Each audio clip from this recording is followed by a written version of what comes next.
and send us into, who knows where across the world in wars. Now we're going to go over this report now, and this is an editorial that was written up. Before we go to that, let's go to the next track, Bill, from the beginning. And that would be. Let me tell you what this is. This is going to be track number 4. Last time. This is pause real quick. This is the governor of Idaho. Governor, interesting name, Butch Otter. Butch Otter. Yeah, he's talking about the trade mission. He went on a trade mission to China in early 2010.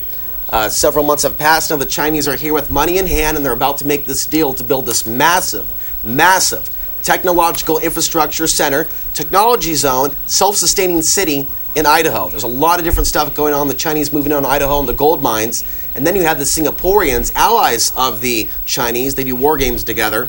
They're being trained at Mountain Home, 80 miles west of Twin Falls, Idaho. We also saw our former outgoing governor of Oregon, Ted Kolongoski, make trade missions, go on trade missions along with Mayor Sam Adams. And so we might be reading about stories like this pertaining to Oregon in the future unless we stop it in its tracks. So let's go ahead and roll track 4. Last time we were there, we signed a contract for 500 ton a month that's coming out of eastern Idaho and going direct into China, into the dairies in China. I suspect that they'll be asking for a lot more hay because their dairy industry there continues to grow. So we may have a chance to sign some sizable contracts again. All right, so I'm going to go ahead, keep rolling the video, pan down the audio, and then I'm going to go ahead and go over this report here. The Chinese Communist Party is the majority owner of a company that is looking to build a self-sustained city with international airport in Boise, Idaho. And Bill, we've got a black screen, so let's go ahead and bring up, there we go. Thank you very much. So this is, folks, this is key. And this is the story we've got to get out there to the rest of the world. So Bill, let's mute the audio and keep rolling the video. And it goes over how in this report, the Chinese Communist Party is the majority owner of a company that is looking to build a self-sustained city with international airport in Boise, Idaho. The fact that the Chinese Communist Party also owns the Chinese military and has made repeated threats against American interests is lost on Idaho politicians. The proposal could get a boost from this year's voter-approved constitutional amendment that allows the airport to borrow money to build facilities that can be leased to companies on a long-term basis. The Airport Commission also has the authority to grant long-term leases and landing rights to air carriers, including those from China. The fact that the Chinese communists would have the ability to bring in military equipment undetected, if such a lease were given, seems to escape the governor of the state of Idaho, who visited China and extended the offer to the communists to do business in his state. For those of you that wonder how many American jobs this proposal would create, the answer is 0, nada, none, not a single one.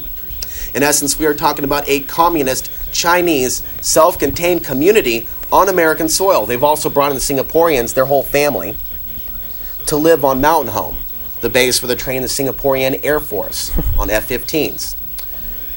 Continuing on, the Idaho Regional Center, a company developed the Gold Hill Mine near Placerville and Blackhawk on the River Nemacolin, has millions of dollars in escrow from Chinese investors awaiting approval of green cards. In other words, they put up their money first, and boy, oh boy, do they have a lot of it. Immigration laws are incrementally going to be changed over this, loosened up to allow more into the country to do business here. We read it on the show several weeks ago. Now the Chinese yuan can be bought by Americans and Chinese alike here in the United States. That was a part of Hu Jintao's visit to Chicago. What you're seeing on the screen here, there's just a variety of different collages, but this is, I believe, shots from Red Dawn 2011, the film that's being shot in Detroit at this time. So you're seeing those fictional posters, "We're here to help." The film stinks of predictive programming and odd timing for its release. You know anything about this film?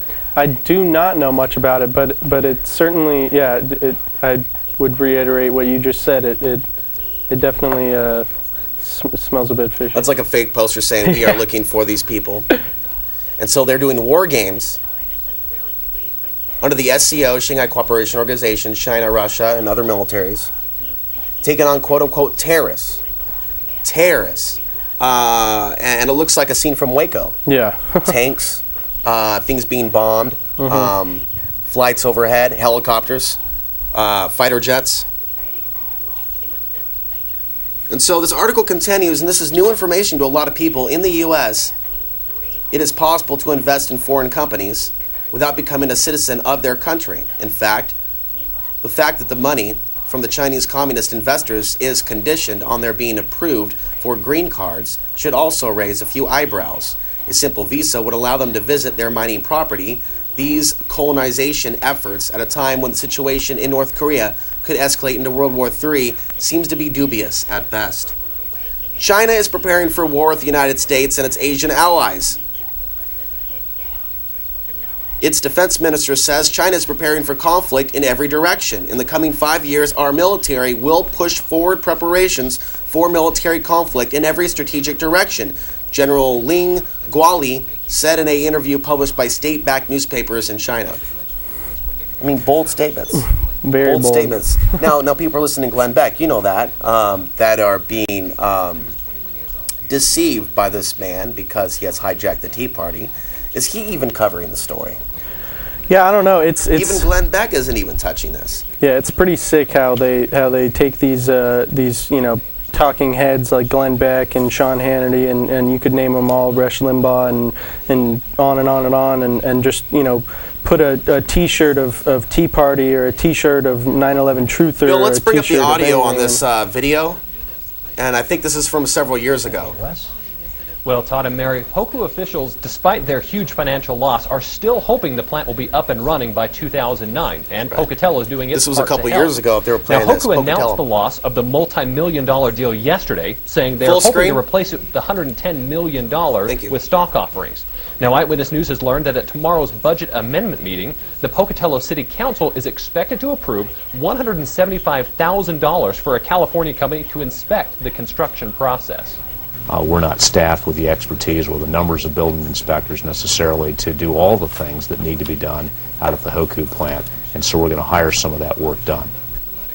Now, the council is also expected to reimburse the water department $122,000 for upgrades that they made at the plant site. Reporting live in Pocatello, I'm Wes Horrocks for Channel 3 All right, Eyewitness but News. I think you're onto something with the idea of talking about the New World Order and start a comedy show. That's why I'm glad you're here. Yeah, and because people I really see a lot of promise in what you're doing. Yeah, and people definitely don't see, whenever I mention comedy and things like 9/11 or comedy and things like 170 million people in the last 100 or in the 20th century that were killed, innocent people that were killed, it doesn't really go two and two together. But Saturday Night Live did a skit where someone plays Hu Jintao, and Hu Jintao is talking with Obama, and there's this moment where he's saying, basically, if you're going to F me, go ahead and do it, and he bends over in kind of a crude manner. And it is kind of funny because it's kind of highlighting what's going on. The dark side of humor, and I'm thinking about The Daily Show now, and I know there's some people that probably enjoy The Daily Show, but sometimes humor is used to kind of neutralize. Exactly, and that's exactly what we don't want to do. And the point of humor is to almost go at it like. There's not very many examples of it in the mainstream, but things like Smothers Brothers used to try and do it, where the censors would be on their backs, through and through, and they would still get messages out there like screw the Vietnam War But we have Bill Hicks. For anybody watching on YouTube, if you've never seen Bill Hicks, look him up. I mean, the way he was able to educate, and pretty much just some of his. I can't remember the exact word for it, but his monologues that goes on for a good 10 minutes, and some of them are the most genius things you'll ever hear in your life. And whether you agree with him or don't agree with him on certain topics, he talks about anything from religion to government to. Go back to sleep, America. Yeah. Here's American Gladiators. Here's 24 channels of American Gladiators. You are free now to do what we tell you. You are free now to do what we tell you. I'll just keep on. And it's like, I mean, a man before his time, and the way that he was talking about George W. Sr., it was like he was talking about George W. Jr. And it was just same stuff, different year. Yeah, it's definitely good. It's a great way to hammer around the point. Nothing changes. Yeah, exactly. And comedy can definitely be a great medium to get information out there. On the topic of comedy, back to the people of China. Roll track 6, Bill. The people of China are laughing as they watch a guy play a song in track 6 here at DC, the DC dinner. And he's playing a song from a movie that has a certain theme to it that's referring to shooting the jackals, i.e. the Americans. And so this song that's perceived to be insulting to the U.S. on the part of the Chinese, they're watching this going, it's a ritual being played out, folks. Let's take a look. A Chinese song called My Motherland. It was a lively scene as pianist Lang Lang played tunes for US and Chinese leaders at a state dinner in the White House on January 19. But the US delegation might not have been smiling had they known what he was playing, the theme song to a famous anti-American movie.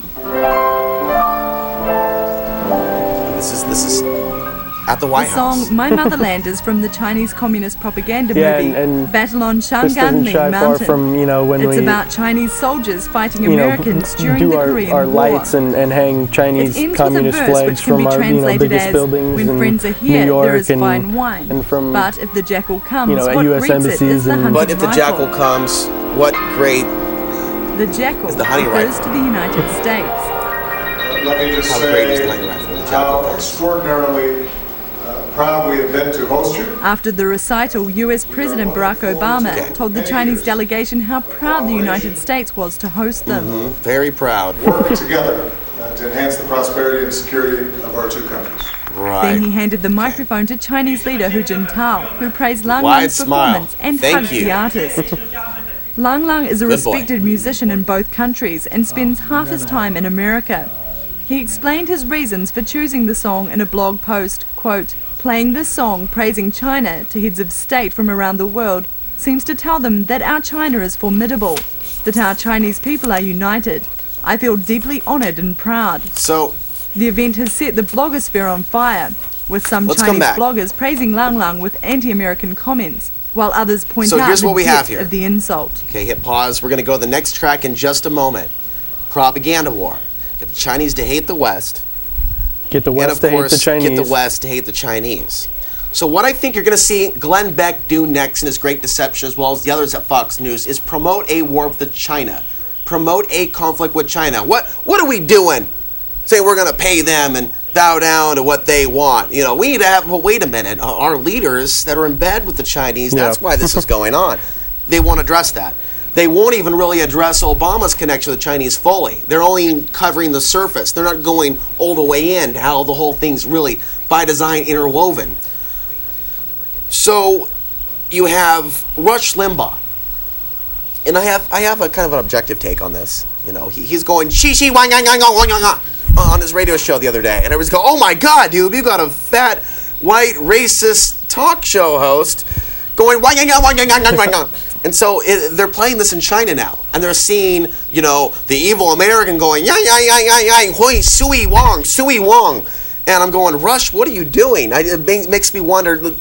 Have you seen the clip? Yeah, you showed me, and it's funny. I mean, to a point, it comes to a thing where it's like, what do you not see on TV when they're referring to Chinese people? Like, a Christmas Story every Christmas when they make fun of the Chinese people singing. They're making it a story. Yeah, it is.